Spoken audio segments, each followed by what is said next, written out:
Bismillahirrahmanirrahim. Assalamualaikum warahmatullahi wabarakatuh. Perkenalkan, nama saya Firda Zulfiani Rahmah. Saya dari Prodi Pendidikan Bahasa Arab Institut Agama Islam Al-Zaitun Indonesia atau IAI Al-Aziz yang saat ini sedang semester 7. Nah, baik, kali ini saya akan menjelaskan salah satu kajian ilmu aswat, yaitu sekilas tentang bunyi. Nah, video ini saya buat untuk memenuhi ujian tengah semester ilmu aswat. Berikut penjelasannya.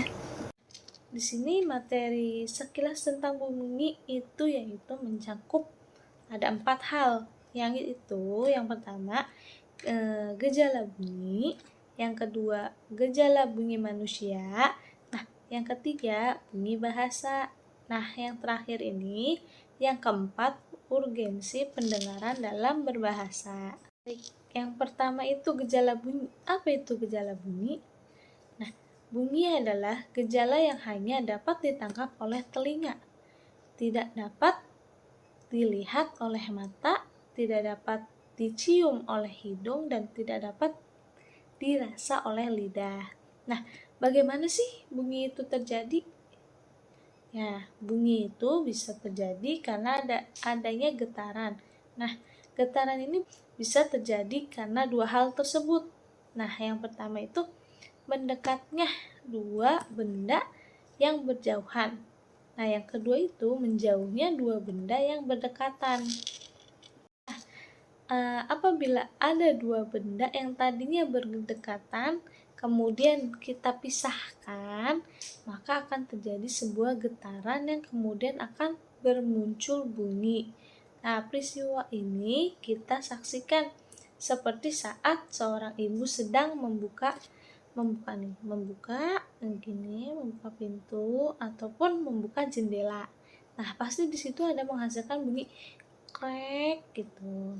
Nah, demikian pula sebaliknya, apabila ada dua benda yang berjauhan kemudian mendekat, maka akan mengakibatkan terjadinya getaran udara yang kemudian terjadilah bunyi.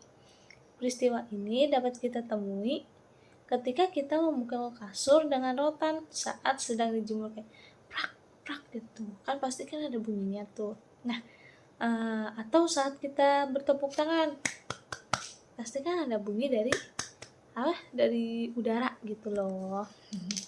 Selanjutnya, istilah-istilah dalam kajian bunyi. Di dalam kajian gejala bunyi ini terdapat istilahnya nih. Yang pertama itu frekuensi, yang kedua resonansi, yang ketiga formen atau juga jenis bunyi. Nah, serta nanti kita akan menjelaskan hal-hal yang mempengaruhi bunyi. Namun sebelum itu, saya akan terlebih dahulu menjelaskan apa itu frekuensi. Frekuensi adalah jumlah getaran yang terjadi dalam waktu 1 detik. Satu frekuensi adalah jarak yang ditempuh oleh gelombang dari sumber asalnya ke titik terjauh yang bisa dijangkau. Selanjutnya, resonansi. Resonansi adalah ketika sebuah gelombang bunyi berdekatan dengan benda lain, lalu benda tersebut dipengaruhi nih dengan gelombang bunyi sehingga terciptalah anak gelombang bunyi. Begitu seterusnya sampai dia tak berdaya lagi menghasilkan anak gelombang bunyi tersebut. Nah, organ bicara manusia terdapat 4 kotak resonansi, yaitu yang pertama rongga tenggorokan, yang kedua rongga kerongkongan, yang ketiga rongga mulut, dan yang keempat rongga hidung. Nah, selanjutnya formen atau juga bisa disebut dengan jenis bunyi, yaitu adalah ketika dua buah bunyi memiliki tingkat ketinggian dan kelunakan yang sama namun berbeda dalam pendengaran.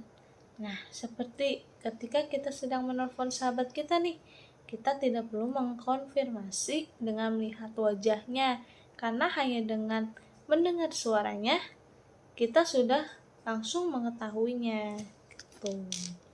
Lantas apa saja nih hal-hal yang mempengaruhi bunyi? Nah, kemudian Gejala terakhir dari gejala bunyi yaitu hal-hal yang mempengaruhi bunyi. Ada 5 nih. Nah, yang pertama itu jarak. Seberapa dekat dan jauh jarak tersebut itu mempengaruhi bunyi. Nah, yang kedua, seberapa panjang dan pendeknya pita suara.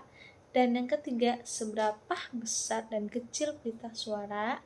Keempat, seberapa banyak jumlah kontak resonansi yang dilaluinya. Dan yang kelima, jenis benda yang bersentuhan dengan sumber bunyi. Nah, itu hal-hal yang mempengaruhi bunyi. Selanjutnya, bunyi manusia.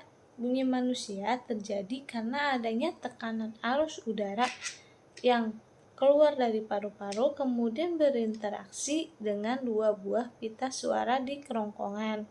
Nah, karena sebagaimana yang kita tahu, sumber bunyi manusia itu adalah di kerongkongan atau tepatnya di lokasi yang terdapat 2 buah pita suara. Nah, selain itu kita ketahui nih bahwa suara manusia itu jelas tidak semuanya sama, tapi para ahli juga tidak menemukan perbedaan yang signifikan pada bentuk kerongkongan manusia.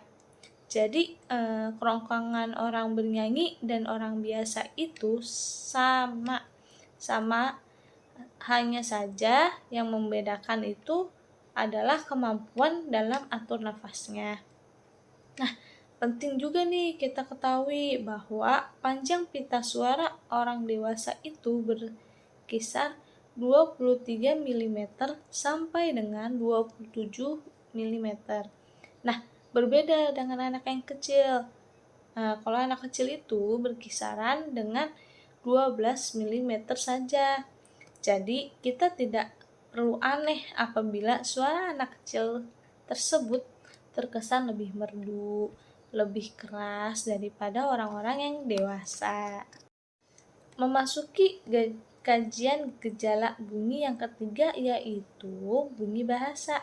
Nah, bunyi bahasa itu fungsinya hanya sebagai alat komunikasi loh, tapi dia adalah bunyi yang keluar dari organ bicara manusia dan mempengaruhi pengertian khusus. Salah satu fitrah manusia adalah diberi kepandaian dalam berbahasa. Nah, manusia itu bisa mengutarakan atau mengekspresikan ketika dia takut akan suatu hal. Nah, bahkan salah satu ahli menyebutkan teori sebab-sebab manusia berbahasa, diantaranya yang pertama itu upaya mempertahankan diri dari binatang, kayak misalnya gitu. Nah, yang kedua, upaya untuk memanggil atau berkomunikasi dengan lawan jenis, gitu loh. Nah, kemudian hal tersebut selalu diulang-ulang, bahkan dibakukan sehingga bisa menjadi bahasa yang diwariskan sampai saat ini. Berikut keutamaan indera pendengar dari indera lainnya dalam proses berbahasa. Yang pertama itu indera pendengar, yaitu berbeda dengan indera lainnya. Komunikasi dengan pendengaran itu tetap bisa berlangsung gitu loh, meskipun tidak ada cahaya. Berbeda dengan mata, kalau mata itu berkomunikasi melalui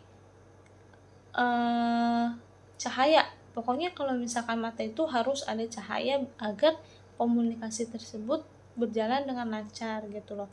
Nah, yang kedua, tingkat akurasi pesan yang ditangkap oleh indera pendengar itu lebih otentik daripada indera lainnya. Demikian teman-teman penjelasan dari saya itu tentang sekilas bunyi, yaitu semoga bisa dipahami. Mohon maaf bila ada kesalahan dan kekurangan. Hadza wallahu yar'ana wa yafazna walhamdulillahi rabbil alamin. Terima kasih. Assalamualaikum warahmatullahi wabarakatuh.